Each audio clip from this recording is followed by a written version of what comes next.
I want to circle back to the investment pieces and what this broadcast deal can do for that. But one of the big talking points out of this announcement, one of the big points that has been reported and possibly not reported overly accurately, is that Super Rugby Pacific won't be shown on free-to-air, is what's been reported. Now, there's obviously plenty of elements of this deal that will stay on free-to-air. Wallabies test matches, Wallaroos test matches, for example.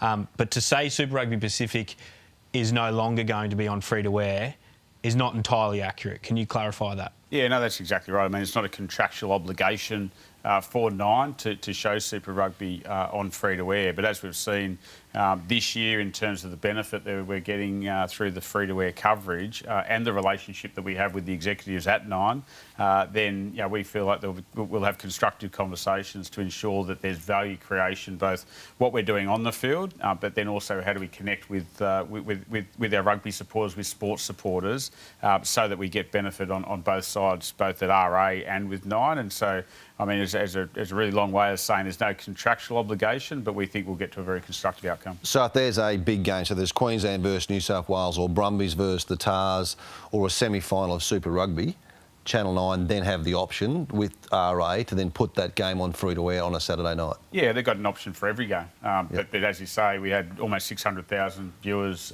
for the Reds and Waratahs game only a few weeks ago. You can see there's an appetite there for our supporters and for sports supporters, and so the optionality is absolutely there. It's just not a contractual obligation is the best way to describe it. And flexibility is probably the key word. It's not always Saturday or won't always be Saturday. It could be in the future. The flexibility to put a big game on a Friday night, or if there's the appetite there, or even the agreement between the two parties that this is what's best for growing the game, is we then start to put that game on free-to-air, or we put this product on free-to-air. Yeah, and scheduling is becoming a really important part for how we look at our test matches in particular, but also Super Rugby.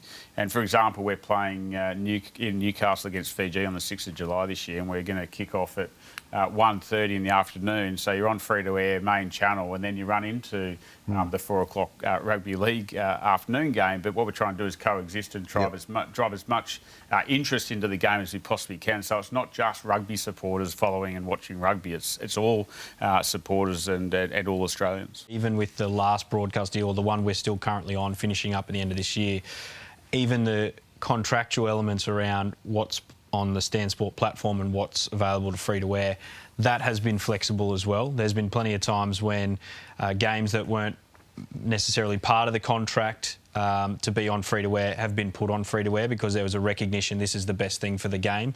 If I think about round one this year, the Waratahs opening game of the season against the Highlanders, Joseph Akuso-Suaalii playing his first game of Super Rugby, that was a Friday night, which I guess contractually you might say is just on Stan Sport. But there was an agreement that this was the best thing for the game, the best thing for the competition, to put that on Friday. So over the last 5 years, there's been a lot of collaboration, to use your word, Phil, between the two to do things over and above what's contracted necessarily for the good of the game. Yeah, I mean, one point that we're certainly leaning into today is that this isn't a transactional relationship with Nine. Like, this is a true partnership, and we need to play our role in driving value to Nine, just like Nine needs to help Rugby Australia drive value to Rugby Australia. And so we'll work absolutely collaboratively to ensure we're getting the right outcome and the greatest value creation for both organisations in a true partnership sense.